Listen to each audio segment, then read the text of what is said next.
자, 이것이 복음이다. 보라, 기도 영적 분별법이다. 마태복음 1장 23절 말씀입니다. 마태복음 1장 23절 말씀. 보라, 처녀가 잉태하여 아들을 낳을 것이요 그의 이름은 임마누엘이라 하리라 하셨으니 이를 번역한즉 하나님이 우리와 함께 계시다 함이라. 복음을 설명하죠. 이사야 53장 5절 말씀입니다. 주님의 찔리심은 우리의 허물 때문이요 주님의 상하심은 우리의 죄악 때문이라. 주님의 징계를 받음으로 우리가 평화를 누리게 되었고 주님의 채찍에 맞음으로 우리가 나음을 받게 되었습니다. 고린도서 6장 2절 말씀이요, 보라, 지금이다. 은혜 받는 것도 구원받는 것도 지금입니다. 과거도 아니고 미래도 아닙니다. 지금입니다. 그래서 늘 우리에게는 지금이 있는 거죠. 내일은 하나님이 우리에게 주셔야 오는 거고 지금이 있는 거예요. 그래서 구원도 생활도 우리의 영혼도 다 지금이에요. 지금 생활하는 거, 이것이 중요합니다. 예수님은 성령으로 잉태하셨습니다. 유월절 어린 양 예수님이 이 땅에 오셔서 우리를 구원하기 위해서 오셨는데 침례를 받으실 때 우리의 모든 죄가 예수님에게 넘어갔고, 그리고 광야에 가셔서 세 가지 시험을 당하셨습니다. 세 가지 시험을 왜 당해야 되냐면 우리 인류의 죄가 처음 그 세 가지 문제 때문에 왔기 때문에 그렇습니다. 선악과를 먹는다는 것은 먹음직, 보암직, 탐스럽게 하는 거죠. 육신의 정욕, 안목의 정욕, 이생의 자랑이라는 이 세 가지의 모든 죄가 달려 있습니다. 그래서 마귀에게 세 가지의 시험을 당합니다. 예수님께서도. 그리고 그 시험을 이기셨어요. 그러니까 우리는 더 이상 사실 시험에 걸릴 이유도 없고 걸려서 넘어질 이유도 없습니다. 예수님이 다 승리하셨기 때문입니다. 그래서 3년 반 동안 아버지를 충실히 하시다가 십자가 못 박혀 돌아가시면서 사망까지도 끝내셨습니다.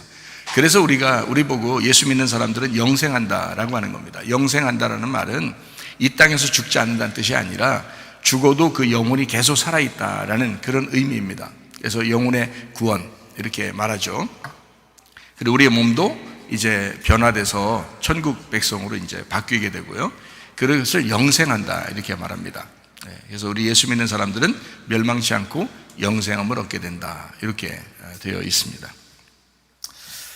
우리는 땅에서 태어났지만 하늘에서 다시 거듭나야 합니다. 다시 태어나야 된다 이렇게 말하죠. 그래서 물과 성령으로 거듭나야 된다 이렇게 말하고, 너희가 마음으로 믿고 입으로 고백하면 구원받는다 이런 이야기가 있습니다. 사도행전 4장 12절 말씀이요, 다른 이로서는 구원받을 수 있는 이름을 우리에게 주신 적이 없다. 그래서 예수 이름만 우리에게 구원자가 되신다.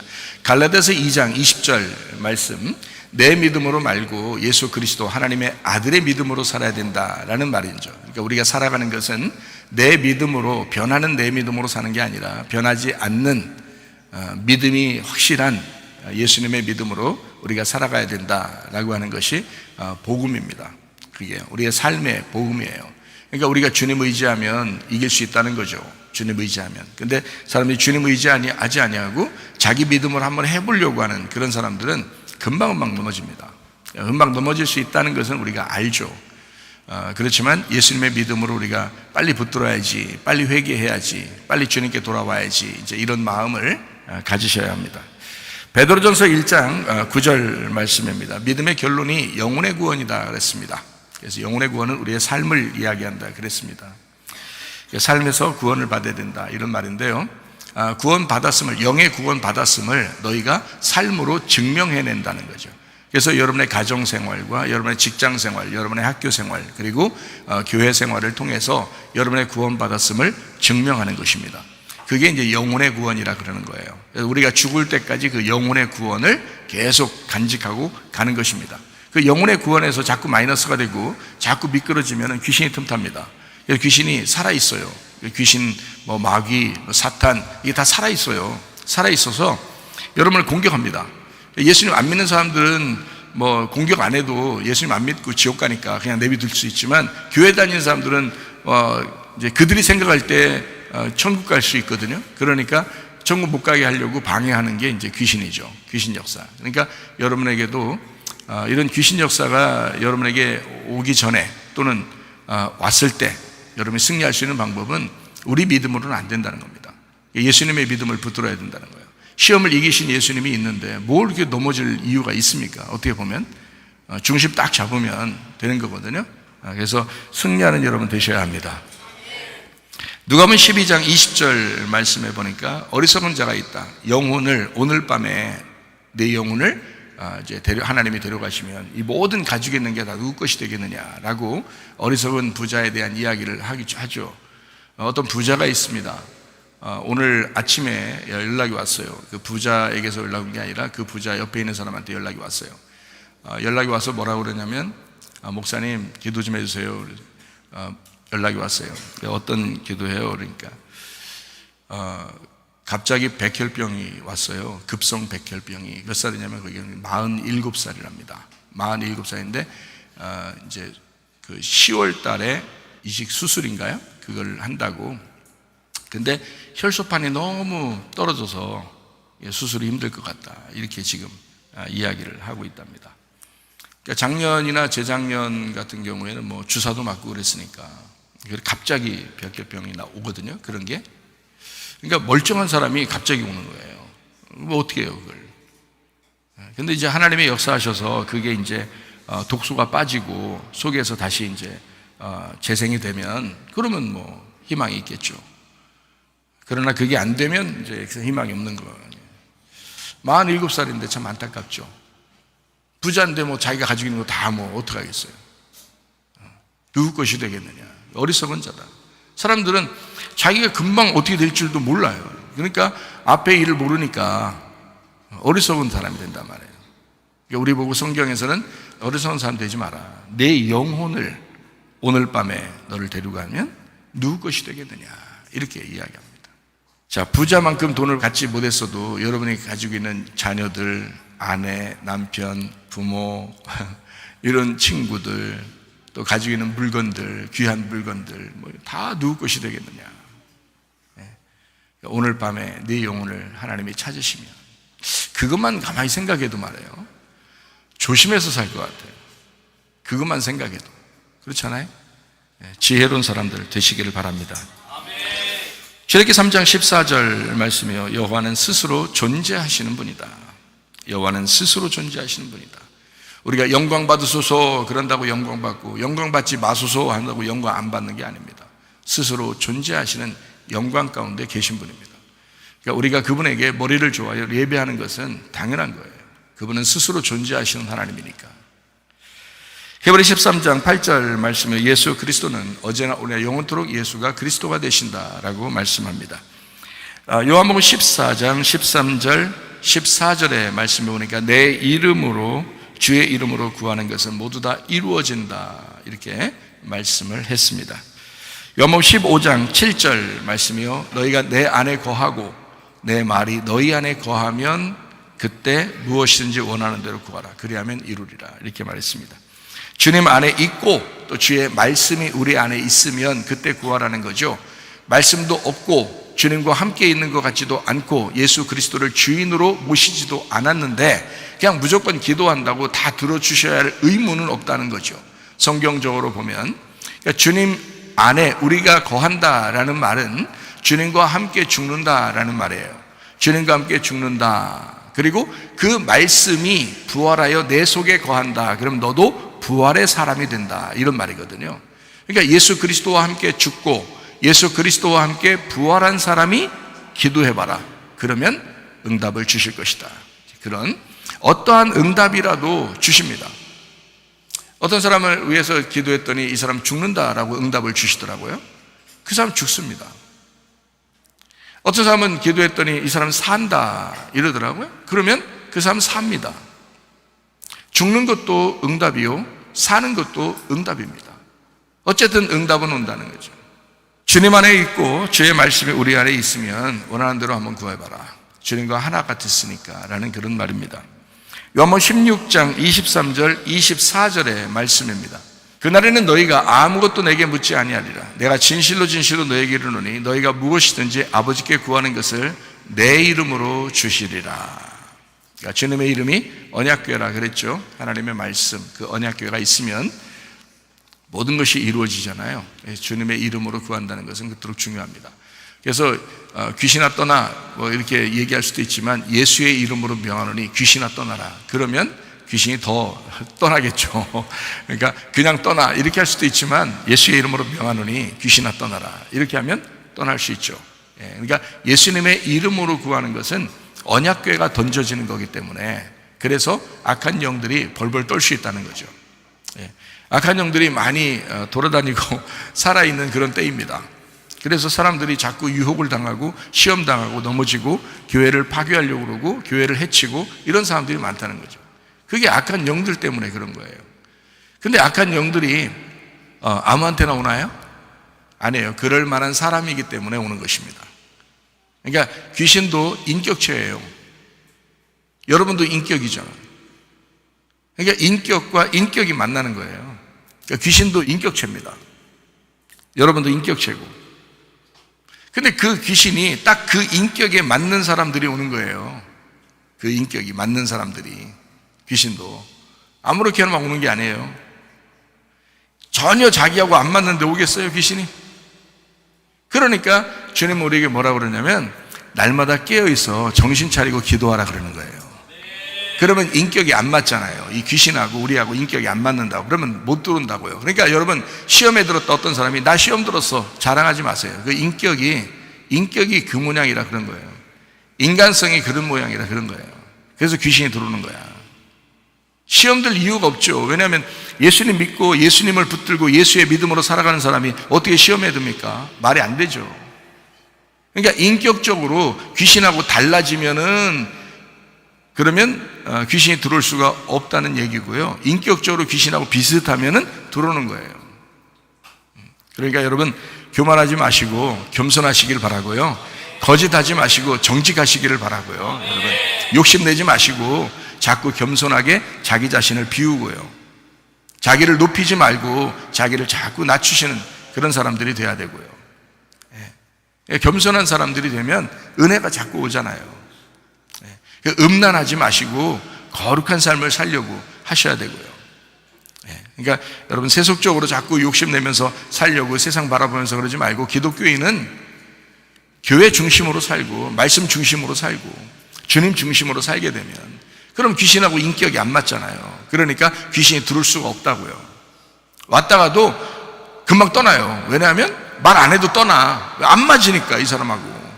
이 사람 주야로 하나님 말씀 묵상하죠. 기도하고 살죠. 인격적으로 주님과 동행하려고 그러죠. 그러면 어떻게 해요? 귀신이 왔다가도 떠나지. 이해가 되시겠죠? 그래서 인격적으로 주님과 동행하시기를 바랍니다. 그러면 여러분 승리할 수 있습니다. 악한 영들 뭐 귀신이 아무리 많다, 이 세상 귀신 뭐 엄청 많다 뭐 이렇게 해도 상관없어요. 예수님과 인격이 동일하면 됩니다. 예수님과 함께 동행하면 그럼 뭐 귀신이 틈탈 수가 없어요. 있는 귀신도 다 떠나가요, 여러분. 여기서 귀신아 떠나라 이렇게 한다고만 떠나는 게 아니라 가만히 그냥 설교만 듣고 있어도 가만히 앉아만 있어도 그냥 떠나가요. 자기하고 안 맞으면 그 귀신이 그렇다고요. 자, 마태복음 1장 23절 말씀입니다. 보라 처녀가 잉태하여 아들을 낳을 것이다. 그 이름은 임마누엘이라고 한다. 임마누엘이라는 뜻은 하나님이 우리와 함께 계시다라는 뜻이다. 이렇게 되어 있습니다. 하나님이 우리와 함께 계시다. 자, 이것을 여러분이 믿으셔야 되는데 이거 그냥 무조건 믿어지지도 않는데 그냥 믿어 이렇게 한다고 믿는 게 아니라 믿어지는 것도 은혜입니다. 믿어지는 것도. 자, 어떤 사람들을 보면요 교회 나와서 말씀 듣는데 그냥 갑자기 믿어져요. 그 은혜 받은 거예요. 그게 은혜로 오는 거예요. 어떤 사람은 안 믿어져. 말씀을 그렇게 들어도 안 믿어져요. 이상하게. 이게 자기는 안 믿어지지 그래. 그 은혜 못 받아서 그래요. 은혜가 안 온 거야. 자기 믿어보려고 하죠. 근데 안 믿어진다는데 어떻게 해요? 그거 제가 직접 들었어요. 어떤 목사님한테. 그 목사님이 자기 안 믿어진대. 희한하죠. 그 목사님이 그러더라고요. 제가 잘 아는 목사님인데 그 목사님이 그러더라고요. 자기가 신학을 자유주의 신학을 공부했대요. 그러니까 책을 이제 일반적으로 이제 보수적인 이런 성경 그대로의 책을 이렇게 보는 게 아니라 자유주의 신학이라는 책이 있어요. 그래서 신학교 다니는 사람들 중에서 그런 책을 바라보거나 또는 그런 교수한테 가르침 받거나 뭐 이러면은 이제 자유주의 신학으로 빠져버립니다. 그러면 이제 어떻게 되냐면 성경이 가짜가 되는 거예요. 성경이 가짜가 돼요. 그리고 역사적인 이제 사실들을 막 찾으러 다녀요. 그러다가 이제 조금만 틀린 게 있다 그러면 맞아, 성경이 가짜야, 막 이렇게 되기 때문에요. 성경이 가짜니까 못 믿는 거예요. 그래서 이 사람이 굉장히 똑똑한 사람이에요. 책도 여러 권 쓰고, 그 목사님이요, 지금도 교회 하고 계셔요. 그런데 솔직히 고백한다는 거예요, 자기가. 그래서 무슨 고백하나 봤더니 안 믿어진대요. 이 성경 그대로가 안 믿어진대요, 희한하게. 그래서 목사님이 어떻게 그럴 수 있느냐, 교인들 어떡하냐, 교인들한테는 얘기 못 한다는 거예요. 교인들한테는 얘기 못 하는데 자기는 솔직히 안 믿어진다는 거예요. 그런 얘기를 하더라고요, 목사님 앞에서. 목사님들 앞에, 우리 앞에서요, 그 얘기를 하더라고요. 그래서 제가 참, 그것도, 이게 믿어진다는 것도 은혜다. 믿어지는 게 이게 은혜다, 이게. 그 사람이 아무리 똑똑해도 안 믿어진다는데, 하나님이 잘 안 믿어진대요. 그러면서도 또 설교를 해요, 또. 그렇게 설교를 해도 이제 역사적인 그런 이제 사실들, 이런 것만 이제, 역사의 그 증거가 나타나는 그런 것들만 이제 집어다가 이제 설교를 하고 그러죠.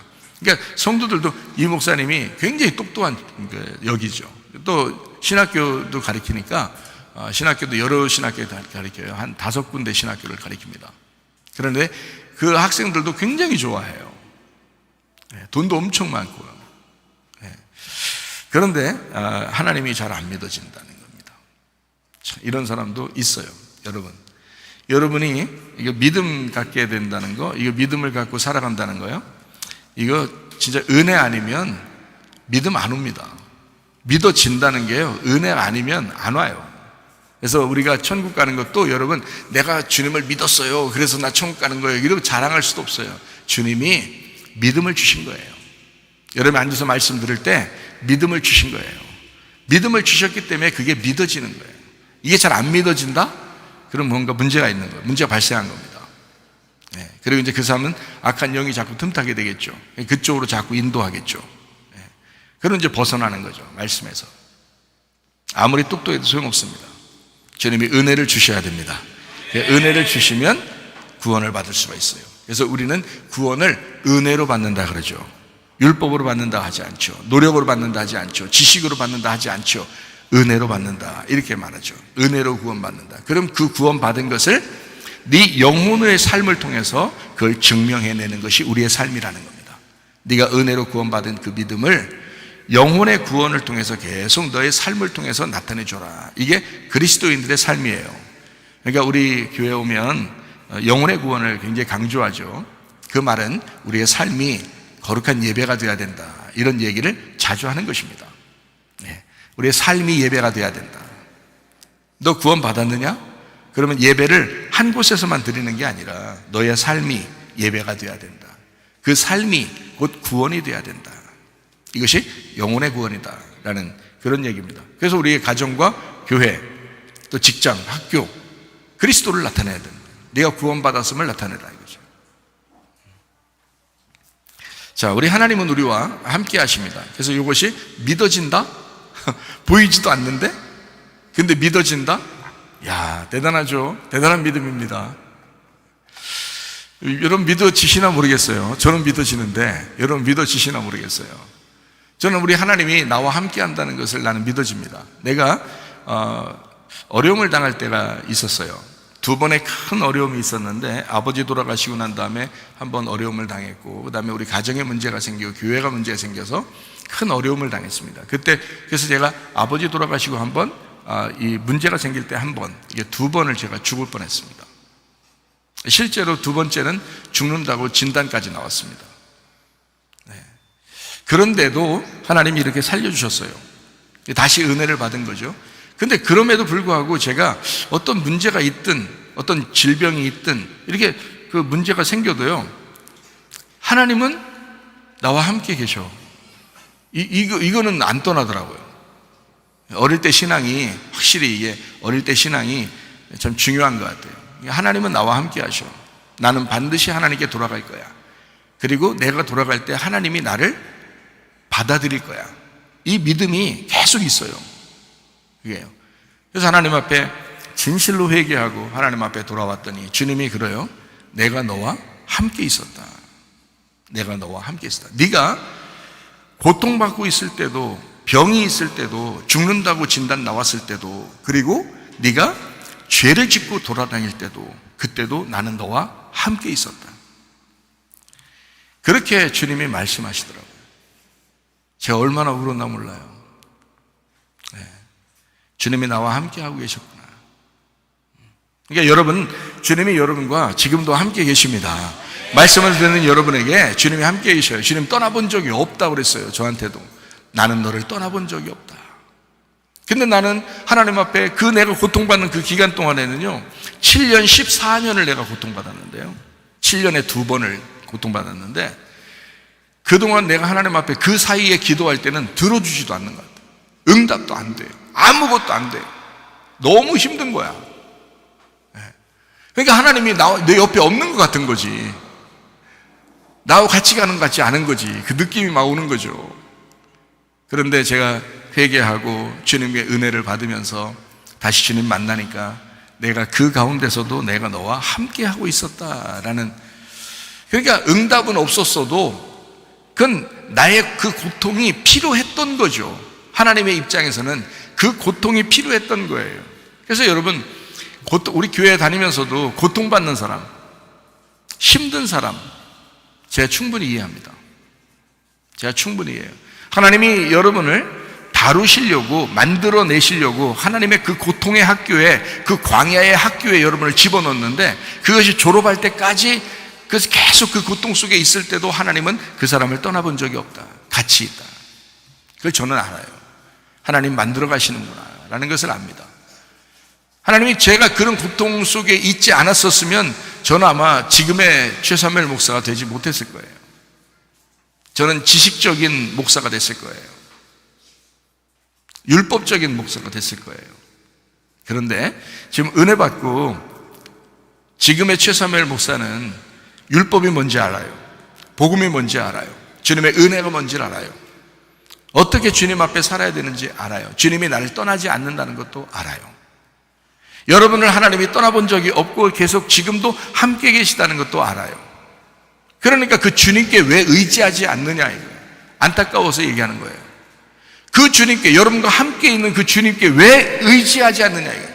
왜 자기 마음대로 사느냐, 왜 자기가 주인 돼서 사느냐 이거예요. 그 여러분과 함께하는 그 예수님이, 그 성령님이 여러분의 주인이 되셔야 되는데, 근데 왜 기도하지 않느냐 이거예요. 왜 그 주님께 의지하지 않느냐 이거예요. 그게 안타까워서 여러분에게 이야기하는 거죠. 지금 다 주님이 함께하고 계신다는 것을 저는 충분히 압니다. 충분히 이해합니다. 그리고 어떤 사람에게는 고통이 필요하다는 것도 압니다. 하나님이 그 고통의 그 과정이 지나 졸업하는 날이 오면 하나님 반드시 2배의 축복을 해주실 것입니다. 욥이 그랬습니다. 욥이요, 처음에는 율법적인 사람이었습니다. 하나님 앞에 제사도 잘 드리고 제물도 잘 드리고 예배를 철저하게 했던 사람입니다. 욥이 갑자기 사탄의 역사가 일어나가지고 고통이 찾아왔습니다. 그 고통이 찾아오고 친구들이 막 그냥 비난하고, 그렇게 너 뭔가 잘못했으니까 그렇지 하면서 계속 비난하고 이렇게 했을 때 얼마나 고통스럽겠어요.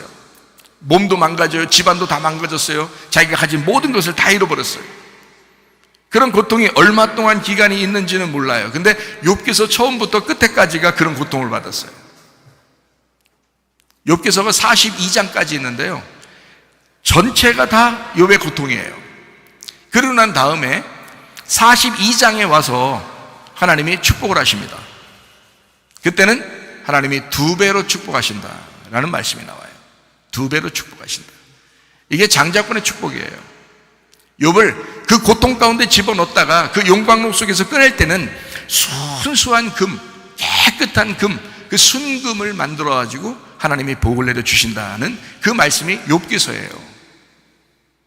그러니까 순금과 같이 나오려면 고통을 반드시 겪어야 합니다. 용광로 속에 들어갔다 나와야 합니다. 그 고통이었음을, 그래서 내가 고통받는 걸 나 고통받기 싫어요 라고 나는 그렇게 외치고 싶었는데 아무리 외쳐도 그 고통에서 벗어나질 못하더라고요. 응답도 안 오더라고요. 하나님이 진짜 옆에 없는 것처럼 정말 괴롭고 나 혼자 당하는 그런 괴로움인 줄 알았어요, 저는요.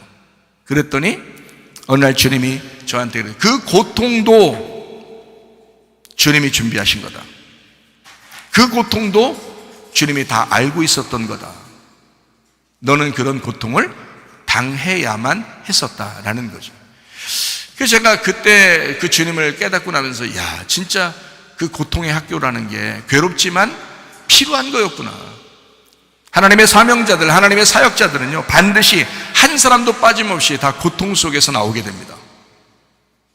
그것을 하나님께서 일부러 만드신 거예요. 그냥 두신 거예요. 그냥 건져줄 수 있죠. 하나님의 능력이 그게 없겠습니까? 제가 기도할 때 그냥 바로 건져준다, 그럴 수 있잖아요. 그럼 고통 안 받을 수 있죠. 근데 하나님은 그렇지 않다고요. 고통 속에 집어넣어버려요.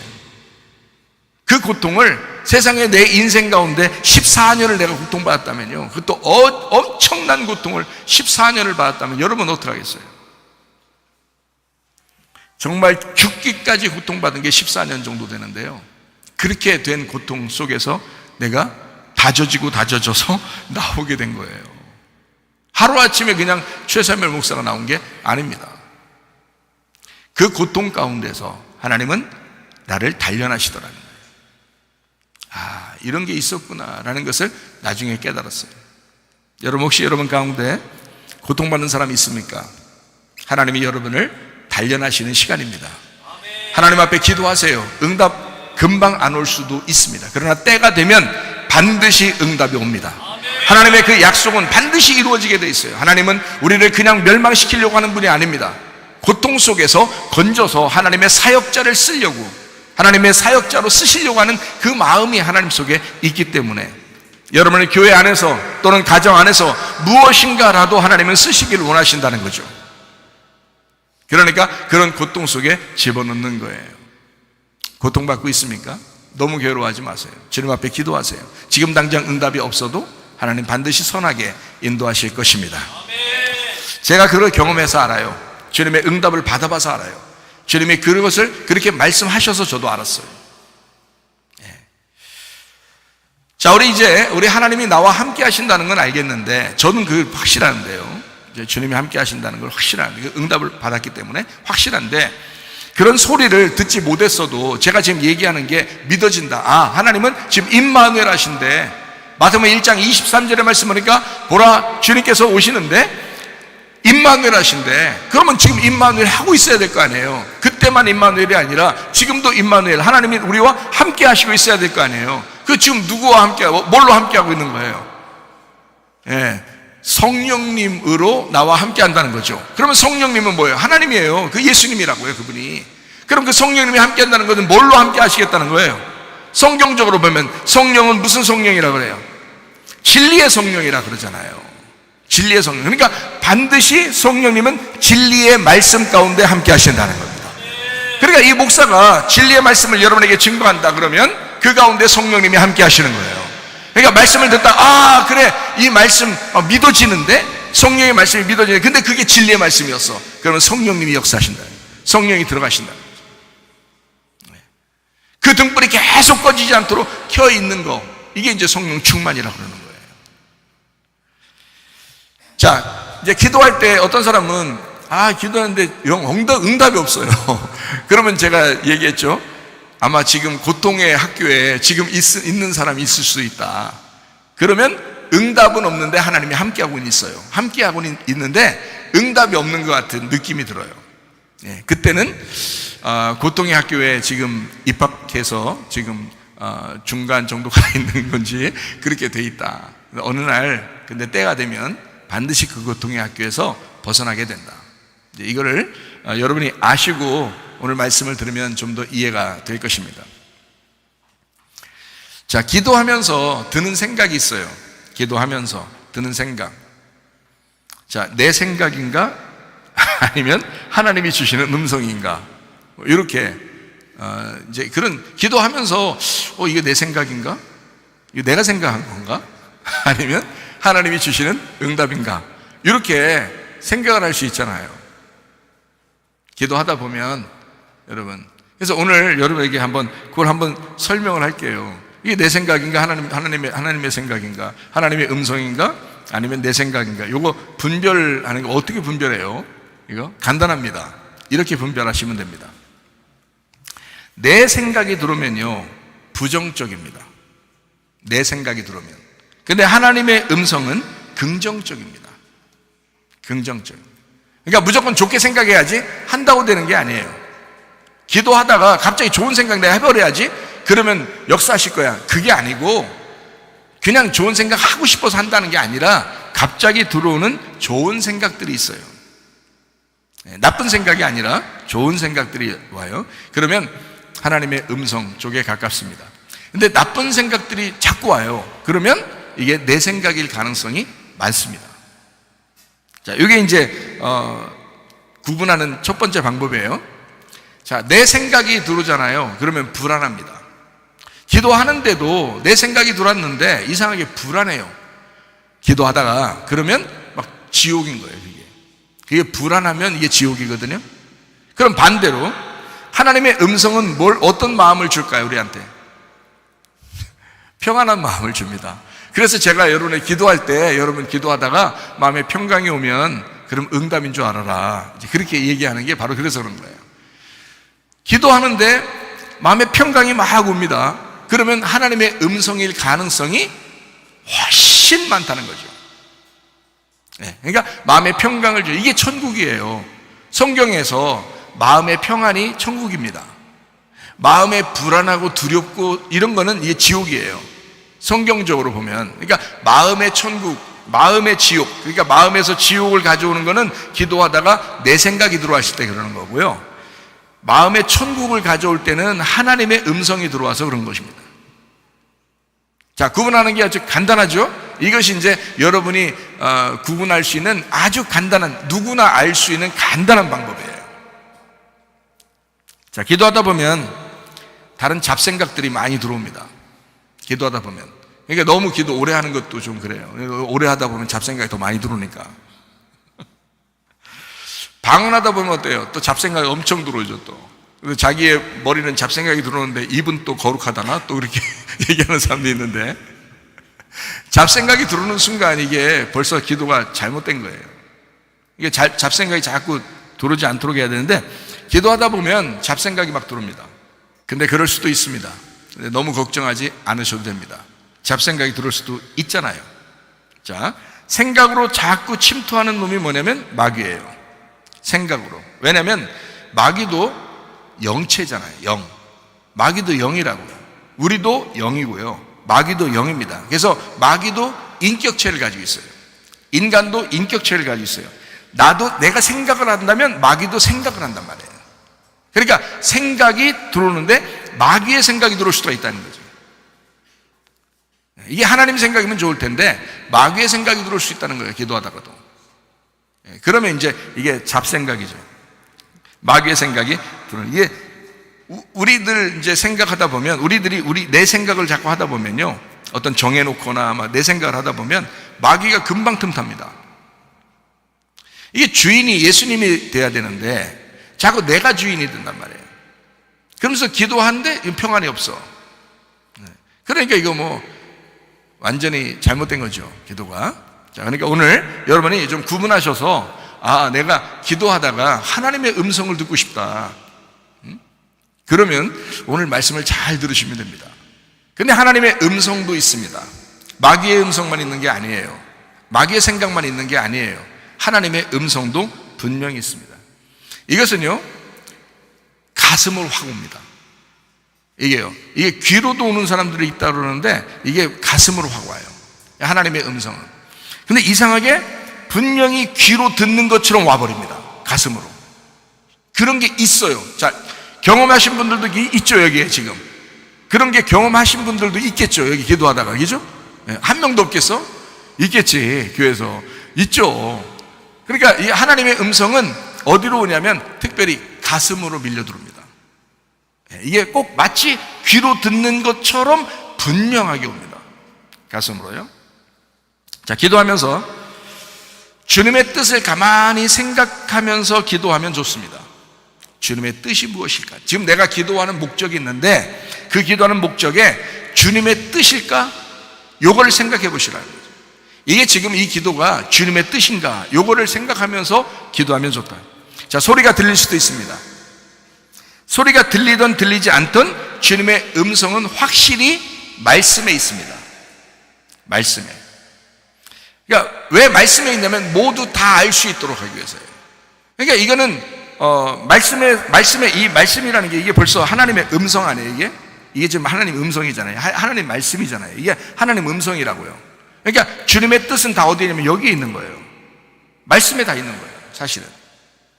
그러니까 주님의 음성, 하나님의 뜻, 이걸 잘 생각하면서 기도해라 이거예요. 그래서 말씀 안에서 기도하라는 게 그래서 그런 거예요. 그러니까 말씀도 제대로 잘 모르잖아요, 여러분. 그러면 안 돼. 그러니까 말씀을 자꾸 들으려고 해야 돼. 말씀을 듣는 이유가 있어요. 왜냐하면 하나님과 교통하기 위해서입니다. 그 하나님과 교통이 기도거든요. 근데 하나님과 교통이 안 돼. 왜? 말씀을 몰라요. 사람들이 대부분 말씀 모르는 사람들이 많아요. 그러니까 말씀을 들으면서 하나님의 음성, 하나님과 좀 교통하고 싶다.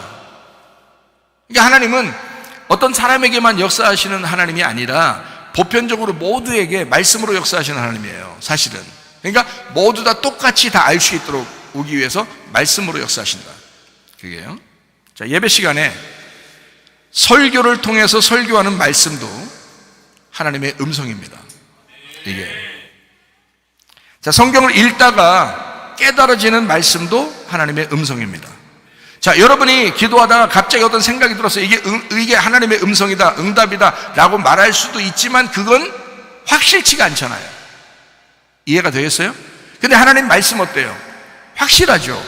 그러니까 이 말씀 안에서 여러분에게 말할 때는 이게 확실한 응답이라는 거죠. 하나님의 음성, 확실한 말씀의 음성. 기도하다가 긍정적인 확신을 깨닫게 되는 것도 하나님의 음성입니다. 갑자기요. 갑자기 긍정적인 그런 확신이 온단 말이에요. 그럴 때는 하나님의 응답입니다. 하나님의 음성. 환경적으로 전혀 예상하지 못한 상황도 하나님의 음성입니다. 전혀 우리가 예상할 수 없었던, 제가 결혼할 때 그랬거든요. 우리 집사람하고 결혼할 때 환경이 싹 바뀌었어요. 저는 그렇게 될 줄 몰랐어요. 근데 하나님이 바꾸시더라고요. 쫙 바꾸더라고요. 그래서 결혼하게 됐어요. 제가 그렇게 기도했거든요. 하나님, 제게 확실한 응답을 주십시오. 그래야 결혼하지. 결혼하는데 이거 확신이 없으면 내가 어떻게 결혼합니까? 불안하잖아요. 그래서 하나님 앞에 확실한 응답을 구했는데 환경을 싹 바꿔주더라고요. 그걸 통해서 응답임을 알았어요. 제가요. 자, 하나님의 사람이 말하는 것이 하나님의 음성입니다. 하나님의 사람을 얘기하는 겁니다. 그냥 아무나 얘기하는 게 하나님의 음성이라는 얘기 아니라 하나님의 사람이 얘기하는 게 하나님의 음성입니다. 자, 예상 밖의 이야기가 꿈에서도 나타날 수 있습니다. 저는 꿈을 무시하지 않습니다. 예상 밖의 이야기가 환상을 통해서도 나타날 수 있습니다. 저는 환상을 무시하지 않습니다. 저는 꿈을 통해서도 환상을 통해서도 주님을 만났기 때문에 그렇습니다. 그런데 조심해야 합니다. 그것이 아무리 꿈이 좋거나 또는 환상이 아무리 좋아도 지금 그 꿈과 환상이 나를 주님에게 인도하거나 말씀에게 인도하거나 교회로 인도하는 것이 아니면 다 소용없습니다. 그러니까 나를 주님과 말씀과 교회 중심으로 이끌었는지 그걸 봐야 합니다. 내가 꿈을 꿨는데, 내가 환상을 보았는데 나를 주님에게 더 가까이 인도했다, 나를 말씀으로 더 가까이 인도했다, 나를 교회로 더 가까이 인도했다, 그러면 하나님이 주신 꿈이죠. 하나님이 주신 환상이죠. 근데 그게 아니어도 마귀가 줄 수도 있거든요. 꿈과 환상을 통해서 마귀가 역사할 수도 있거든요. 구분하셔야죠. 제가 구분하는 정확한 이 방법을 여러분에게 설명하는 거예요. 나를 주님과 말씀과 교회 중심으로 이끌었는지 아니면 교회를 벗어나게 했는지를 알면 이게 하나님의 음성인지 아니면 그냥 잡된 것인지 알 수 있다. 교회를 멀쩡히 다니다가 꿈을 꿨다가 꿈을 꿔서 내가 환상을 봐가지고 교회를 떠났다. 귀신 역사한 거예요. 귀신이, 마귀가 천사처럼 나와버린 겁니다. 광명의 천사로 나와버린 겁니다. 이단 교주들이요, 광명의 천사 같은 빛나는 예수님의 모습을 막 보고 그의 음성을 듣고 이단 교주된 사람이 한두 명이 아닙니다. 왜 그랬을까요? 마귀가 그 모습으로 나타나 버린 겁니다. 그래, 여러분과 제가 구분할 수 있는 것 딱 한 가지예요. 어떻게 구분하는가? 그 꿈과 그 환상이 나를 교회 중심으로 인도하는지, 나를 그 말씀으로, 그 주님 중심으로 인도하는지, 그거 보시면 압니다. 그러면 그게 하나님이 역사하신 건지 아니면 잡된 귀신이 온 건지 금방 알 수 있습니다. 하나님의 음성은 분명합니다. 우리를 교회 중심으로 이끄십니다. 더 열심히 교회와 연합하도록 만드십니다. 근데 어느 날 갑자기 교회를 막 멀리하게 되고 이상하게 열심히 점점 사라지고, 귀신이 역사하는 거예요. 귀신 살아있다니까요. 마귀 살아있습니다. 여러분 하나 넘어뜨리는 건 1도 아니에요. 2도 아니고 3도 아니고 다 그냥 넘어뜨릴 수 있어요. 그런데 예수 이름, 그 예수의 믿음을 붙잡으면 승리합니다. 이단 교회라면 떠나게 만드는 것이 하나님의 음성입니다. 그런데 우리 교회 같은 경우는 교회 더 연합하게 만드는 것이 하나님의 음성입니다. 그러므로 그리스도 안에서, 목장 안에서, 교회 안에서 서로 연합하시고 하나가 되셔야 합니다. 그것이 가족의 이야기라도, 꿈과 환상으로 분명히 온 것일지라도 우리 교회와 연합하게 만드는 것이 하나님의 음성입니다. 우리 교회와 함께 있으면 믿음이 순수하게 성장합니다. 젊은 아이들을 보세요. 여기에 남아있는 젊은 아이들을 보세요. 순수하게 믿음이 성장합니다. 가족의 반대로 우리 교회를 떠난 사람이 믿음이 순수하게 성장하지 못하는 경우가 많습니다. 그 말은 무슨 말이냐면, 교회 안 다닌다는 뜻이 아니에요. 교회는 다니는데 자기중심적으로 바뀌어버립니다. 교회는 다니는데 자기중심적으로 사람이 바뀌어버려요. 욕심이 생깁니다. 세상 욕심이 생겨버려요. 이상하게 다른 잡된 지식들이 많이 들어오게 됩니다. 이상하죠? 교회 모이는 거를 문화생활 정도로 여기고 그냥 교회 모이는 걸 가볍게 여깁니다. 자, 우리 교회를 떠난 사람들 중에서 교회에 진짜 충실하게, 그래서 제가 교회를 떠나는 사람이 있다면 제가 편지를 써요. 뭐라고 쓰는지 알아요? 어느 교회를 만나나 어느 교회를 가든지 열심히 해라. 우리 교회에서 하던 것보다 2배나 열심히 해라. 그래야 살 길이다. 그게 그렇게 얘기하는 게 바로 그래서 그렇습니다. 정말 이단만 아니라면 어떤 기독교회를 선택하든지 여기에서 있을 때보다 2배를 열심히 해야 된다. 그래야 네가 살아나는 거다. 그런데요, 대부분이 자기 중심으로 바뀝니다.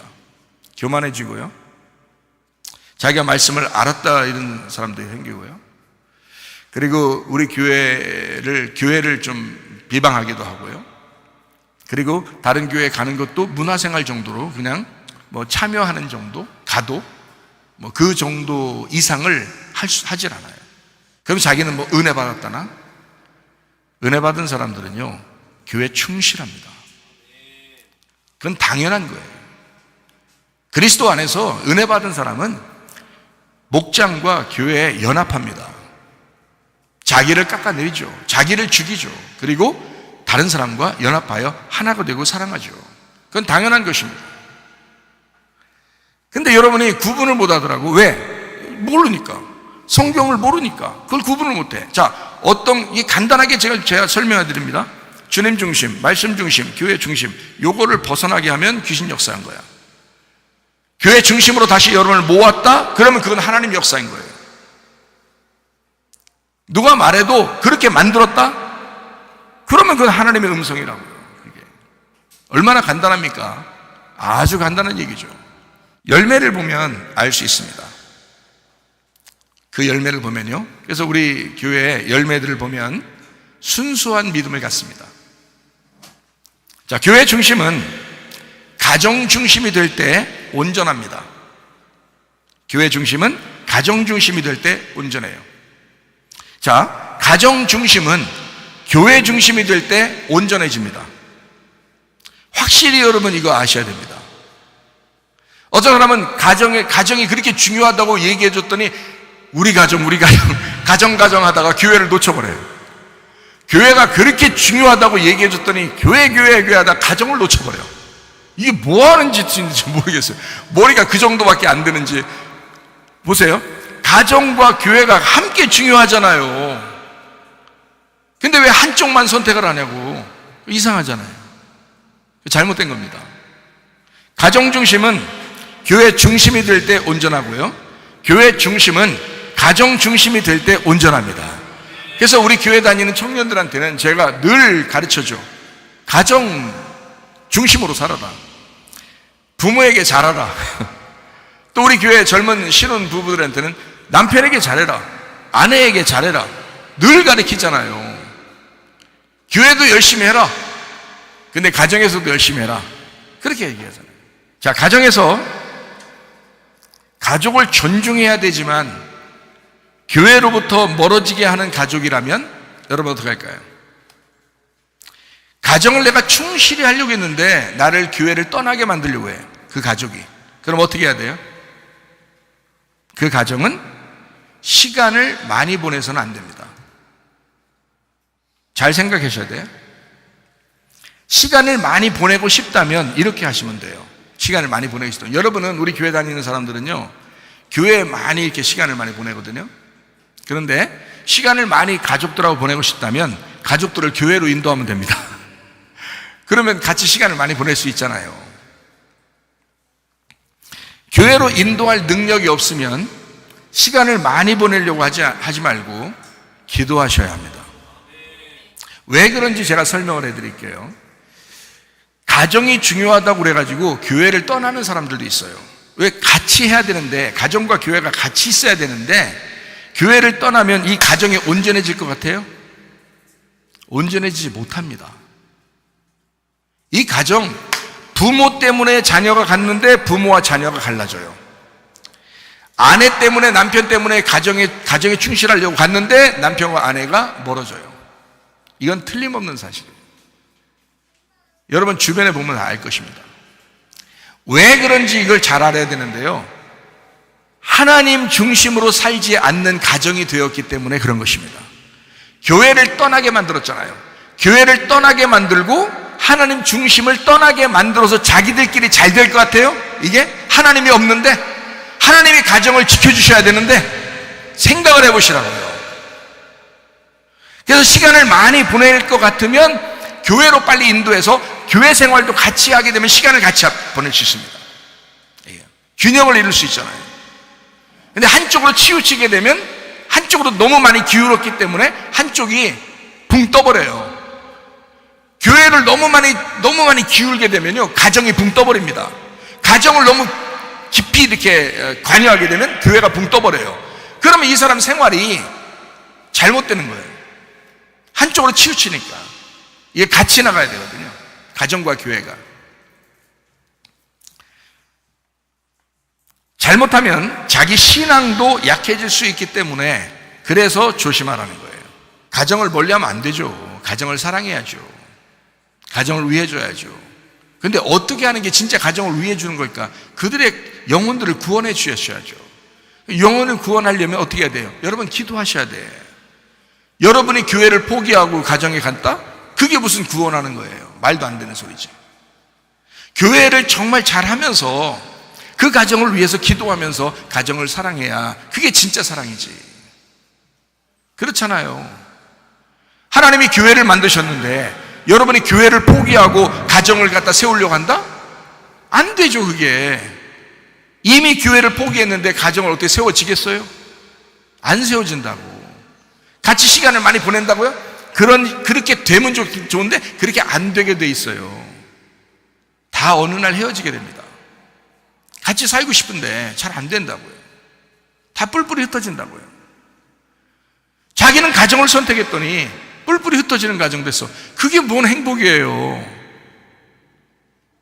점점 가정이 서로 모여야죠. 여기에 신혼부부들, 부모들, 여기 부부가 신앙생활 같이 하는 사람들 어때요? 교회에 오면은 가족들을 만나죠. 집에서도 같이 가정에서 예배드리고 같이 만나죠. 여기 있는 사람들, 부부들이, 가정들이요. 그렇잖아요. 우리 집도 마찬가지잖아요. 늘 우리 자녀들, 또 우리 아내, 우리 어머니, 늘 우리 교회 같이 있잖아요. 목사님이니까. 그래서 그런 게 아니라 우리 자녀들도 따로 살 수 있었어요. 다른 데 있을 수 있었어요. 근데 그렇지 않잖아요. 함께 다 같이. 여기 있는 부부들 마찬가지잖아요. 자기 가정을 잘 이렇게 꾸리고 서로 사랑하고 하나가 되잖아요. 왜? 교회 중심이 되니까. 가정이 회복되는 거예요. 가정에 하나님이 함께 하시는 거란 말이에요. 그거를 잘 모르는 사람들이 꽤 있더라. 한 가지를 얻으려고 진짜 중요한 자기 영혼 구원을 잃어버릴 수가 있기 때문에 한쪽에 치우치지 마라. 양쪽 다 밸런스를 가지고, 균형을 가지고 둘 다 중요하게 생각하고 했으면 좋겠다. 하나님의 음성은 우리를 교회 중심으로 이끌어 드립니다. 하나님의 음성은 우리를 말씀 중심으로 이끕니다. 하나님의 음성은 우리를 주님 중심으로 이끕니다. 자, 이해가 되시겠어요? 아, 이게 기도하다 보면 이게 하나님의 음성이구나 라는 것을 어떻게 하면 깨달을 수 있겠다. 이제 아시겠죠? 나를 교회 중심으로 이끄는가, 나를 말씀 중심으로 이끄는가, 나를 주님 중심으로 이끄는가. 이것이 아니면 아무리 훌륭한 어떤 확실한 이야기라 할지라도 잡소리에 불과합니다. 마음의 중심 잡고 영적인 이런 분별을 갖는 것이 아주 간단합니다. 어디에 중심을 가지고 있느냐, 너는 어디에 중심을 두고 있느냐. 여러분이 세속적이니까, 세상에 중심을 두니까 세상에서 잘 돼야 되거든요. 세상에서 잘 되면 막 칭찬합니다. 어떤 목사님은요, 자기 자녀가 막 훌륭하게 됐다는 거예요. 그래서 막 칭찬을 해요. 막 하나님이 축복하셨다는 거예요. 근데 그 자녀가 목사님 자녀인데요, 술, 담배하고 다 합니다. 성공했습니다. 세상적으로 보면 성공했어요. 뭐 술, 담배가 성공했다는 얘기가 아니라 세상적으로는 성공했는데 제가 바라볼 때는 믿음이 없더라는 거예요. 믿음이 없더라. 그럼 그 목사님이 진짜 성공일까? 영적으로 자기 자녀들을 정말 성공시킨 것일까? 교회 중심으로 이끌었어야 되는데, 말씀 중심으로 이끌었어야 되는데, 주님 중심으로 이끌었어야 되는데, 그게 과연 그 가정에 일어났을까? 아니죠. 저는 어떠한 사람도 사실 인정하지 않습니다. 그 사람의 열매를 보면 알거든요. 그 사람의 열매가 교회 중심인가, 말씀 중심인가, 주님 중심인가, 이걸 알면 알거든요. 그 중심이 어디에 있느냐, 뭐를 중점적으로 생각하고 기도하고 있느냐, 어떤 목적을 가지고 기도하고 있느냐, 그걸 보면 알거든요. 저는요, 우리 가정, 여러분 우리 교회도 마찬가지겠지만 우리 가정은 이 세상적으로 잘 되는 것을 성공이라고 여기지 않습니다. 저는요, 근본적으로 그렇게 생각하고 있었어요. 왜냐하면 하나님 믿는 사람이 하나님 중심 돼야지. 이 세상의 성공을 성공이라고 여기면 그게 세상 사람이지 이게 하나님 사람이냐? 저는 기본적으로 그건 있었단 말이에요. 우리 자녀들에게 늘 그 얘기를 합니다. 어릴 때부터도 심어준 거예요. 너 주님 사랑하면 살아야 돼. 세상의 성공이 성공이 아니야. 어떤 목적을 가지고 기도하고 있는가? 목적이 순수하고 주님 중심, 말씀 중심, 교회 중심으로만 살고 있으면 하나님의 음성과 내 생각은 금방 구분됩니다. 그게 중심을 못 잡았기 때문에 여러분이 기도할 때 헷갈린 거예요. 어때요? 자, 제가 기도할 때 왜 응답을 쉽게 받는가? 왜 하나님, 이건 하나님께서 주신 응답이야 라고 하는 것을 금방 알고, 이건 잡된 생각이야 라는 걸 금방 제가 어떻게 구분할 수 있는가? 제가 중심을 어디에 두고 목적을 어디에 두고 기도하니까. 이해가 되시겠어요? 여러분도 오늘부터 기도할 때 그렇게 기도하시면 됩니다. 자, 솔직히 생각해 보십시오. 생각만 잘해도 알 수 있는 거 아닙니까? 모르는 척 하지 말고 진짜 생각만 잘해도 알 수 있는 거잖아요. 다 알 수 있었지 않는가? 다 알 수 있습니다. 어려운 거 아니었습니다. 근데 자기가 중심이 흐트러진 거예요. 마음이 흐트러진 거예요. 그러니까 그 기도가 어디가 중심이 뭔지 잘 모르니까, 무슨 목적으로 내가 기도하는지 잘 모르니까, 그러니까 헷갈린 겁니다. 자, 내 생각이냐 하나님의 음성이냐 분명히 구분됩니다. 요한복음 4장 23절 24절의 말씀입니다. 아버지께 참되게 예배하는 자들은 영과 진리로 예배할 때가 오나니 곧 이때라. 아버지께서는 자기에게 이렇게 예배하는 자들을 찾으시느니라. 하나님은 영이시니 예배하는 자가 영과 진리로 예배할지니라. 하나님은 뭐라고요? 영이시라고요. 하나님은 영이시라고요. 마태복음 1장 21절, 아들을 낳으니 이름을 예수라 하라. 이는 그가 자기 백성을 그들의 죄에서 구원할 자이심이라. 23절 말씀이요, 보라 처녀와 잉태 아들을 낳는다. 그의 이름을 임마누엘이라 해라. 번역한즉 하나님이 우리와 함께 계신다. 자, 하나님은 뭐기 때문에 우리와 함께 한다고 자기가 약속할 수 있다는 거예요? 하나님은 영이시기 때문에. 하나님은 영이시다. 그리고 하나님은 나와 임마누엘 하신다. 보인다 안 보인다? 안 보인다. 영이니까. 하나님은 우리를 떠나본 적이 없습니다. 하나님은 나를 떠나본 적이 없다고 저에게 말씀하셨습니다. 하나님은 임마누엘 하신 하나님이에요. 저에게만 함께하는 게 아니라 여러분에게도 함께하시는 하나님이십니다.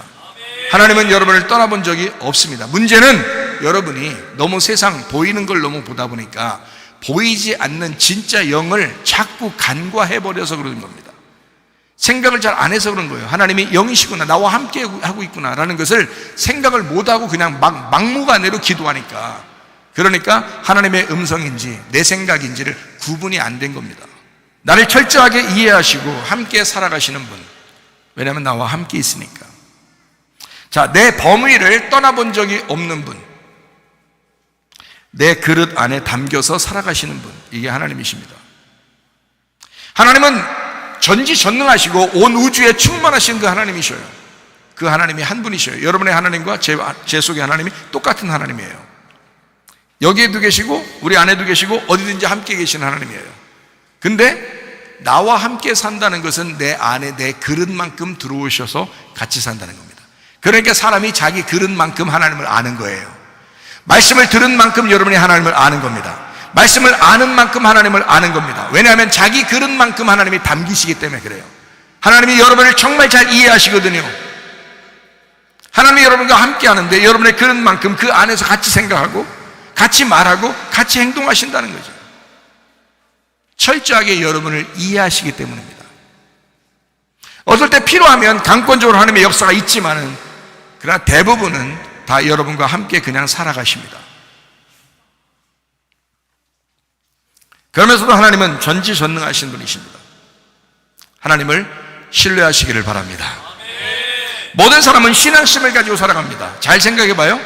인간이라고 하면 신앙심 없는 사람이 어디 있어요? 다 있어요. 인간은 누구나 신앙심을 갖고 살게 돼 있어요. 왜냐하면 영이니까. 인간은 영을 갖고 있기 때문에 그래요. 다 신앙심을 갖고 있어요. 영이라는 신앙심.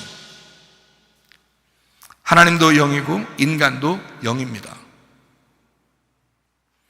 인간 누구나 신앙심을 갖는 것은 당연해요. 그래서 그 영이 진짜 영을 찾는 거예요. 그걸 신앙심이라고 그러는 겁니다. 내 속에 영이 있잖아요. 보이지 않잖아요. 여러분 속에 영이 안 보인다고요.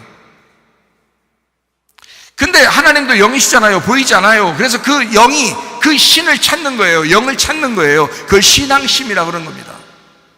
그래서 인간 누구나 다 신앙심을 가졌어요. 태어날 때부터 죽을 때까지 다 신앙심을 가지고 살아갑니다.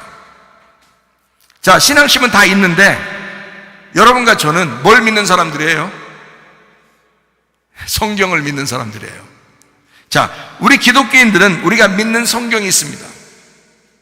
다 신앙심이 있는데 우리에게 진짜 영을, 진짜 신을 소개하는 책이 성경책이에요. 다시 말하면 성경의 하나님을 진정한 영이고 진정한 신이라고 믿는 사람들이 우리 기독교인들이라는 말이에요. 한마디로 말하면 기독교인들은 옳은 것을 붙잡은 사람들입니다. 기독교인들은 옳은 걸 붙잡은 사람들이라요. 기독교인은 제대로 된 신앙심을 가지고 있는 사람들입니다. 자, 어떤 사람들은 이것도 모르고 이 책도 모르고 성경도 모르고 교회 나와 본 적도 없으니까 그냥 신앙심은 있는데 뭐래도 붙들어야 되니까 뭐래도 믿어보려고 하는 거잖아요. 근데 여러분과 저는 제대로 된 믿음을 가지고 있다. 제대로 된 신앙심을 가질 수가 있다. 왜? 성경책이 있잖아요. 우리에게 제시하는 책이 있잖아요. 이 하나님의 말씀이 있잖아요. 이 기적적인 책, 이 특별히 우리에게 계시하는 이 책이 우리에게 있잖아요. 하나님은 이런 분이야. 하나님은 영이신데 이런 분이야. 우리와 늘 함께 하셔. 아브라함의 하나님, 이삭의 하나님, 야곱의 하나님이 너희들의 하나님이야. 그때 역사하신 하나님이 지금도 함께 하시고 지금도 역사하시는 하나님이다. 이거를 알려주시는, 우리는 제대로 된 것을, 제대로 된 신앙심, 옳은 것을 붙잡은 사람들. 요한복음 14장 6절 말씀입니다. 예수께서 이르시되 내가 곧 길이요 진리요 생명이니 나로 말미암지 않고는 아버지께로 올 자가 없는지라. 예수만이 길이요, 예수만이 진리요, 예수만이 생명이라고 주장하시는 그 책, 우리는 그 말씀을 믿는 사람들, 우리는 길에 들어섰습니다. 그리고 그 진리를 알아가고 있습니다. 그 진리 가운데서 그 진리가 생명임을 알아간 사람들이에요. 그걸 아는 사람들, 자, 길이요 진리요 생명 되신 예수님을 믿는 사람들, 제대로 된 신앙심을 가진 사람들. 복음은 율법 안에서 십자가의 죽음을 의미합니다. 율법 없는 복음은 무의미합니다. 이 성경책이 우리에게 있다는 것은 이 책을 우리가 믿습니다, 믿습니다, 믿습니다 이렇게 믿습니까? 아니에요. 그건 율법이죠. 이 성경책은 율법이라고요. 이 성경책 자체가 율법이라고요. 이 속에서 복음을 발견하셔야 합니다. 그걸 진리라고 그러는 거예요. 이 성경책을 읽었다고 해서 이 성경책 자체를 우리가 섬기고 믿는 것이 아니에요. 이 속에서 하나님의 말씀, 복음을 깨달으셔야 된다 이 말이에요. 이걸 진리라고 그런다고요. 율법 없이 진리가 있는 게 아니라고요. 율법 없이 복음을 발견하는 게 아니라고요. 율법이 있기 때문에 복음을 발견하는 것입니다. 그거를 진리라고 그러는 거예요. 여러분, 우리 교회에서 거짓말하지 않는다라고 얘기하는 것은, 진리를 얘기한다라고 하는 것은 바로 이런 말씀입니다. 율법 안에서 복음을 설명하는, 율법 없이 복음을 이야기하는 것은 무의미하다. 그래서 율법을 완성하신 주님을 붙들고 구원을 복음으로 살아가는 자들이 여러분과 저, 이거 기독교인들이다 이렇게 말하는 것입니다. 그걸 어떻게 살아가느냐? 가정과 교회의 삶입니다. 가정에서 그걸 나타내야 하고 교회에서 그걸 나타내야 한다. 가정에서, 직장에서, 학교에서, 교회에서 어떻게 행복하게 살아갈 수 있을까? 죽음입니다. 저는 분명하게 얘기할 수 있습니다. 목장이 어떻게 하면 행복해질 수 있을까? 죽음입니다. 교회가 어떻게 하면 행복할 수 있을까? 죽음입니다. 가정이 어떻게 하면 행복할 수 있을까? 죽음입니다. 죽으면 행복해집니다. 죽지 않은 사람들이 많아서 아직도 혼란한 것입니다. 자기가 안 죽으니까 자기를 좀 나타내고 싶거든요. 자기를 좀 드러내고 싶거든요. 그러니까 자꾸 혼란스러운 거예요. 가정에서도 자기가 드러나는 사람이 있으면 그 가정이 혼란합니다. 교회에서도 자기가 드러나는 사람이 있으면 그 사람 때문에 혼란합니다. 목장에서도 자기가 드러나는 사람 때문에 그게 목장이 혼란해지는 것입니다. 죽음입니다. 죽으면 행복합니다. 자기를 부인하시기를 바랍니다. 자기 십자가를 지고 주님을 따라가시기를 바랍니다. 마가복음 8장 34절 35절의 말씀을 우리가 읽고 마치도록 하겠습니다. 마가복음 8장 34절 35절의 말씀, 무리와 제자들을 불러 이르시되 누구든지 나를 따라오려거든 자기를 부인하고 자기 십자가를 지고 나를 따를 것이니라.